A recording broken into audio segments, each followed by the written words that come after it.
بسم اللہ الرحمن الرحیم۔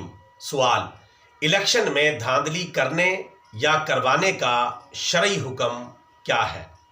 جواب: الیکشن میں دھاندلی کرنا یا کروانا ناجائز اور بہت بڑا گناہ ہے، کیونکہ یہ ووٹر کی رائے کو اس کی مرضی کے خلاف بدلنا ہے اور اس کی دی ہوئی گواہی کو چھپانا ہے، جو کہ بہت بڑا گناہ ہے، جیسا کہ اللہ تبارک و تعالیٰ پارہ نمبر 3 سورۃ البقرہ کی آیت نمبر 283 میں ارشاد فرماتا ہے: وَلَا تَكْتُمُوا الشَّهَادَةَ وَمَن يَكْتُمْهَا فَإِنَّهُ آثِمٌ قَلْبُهُ۔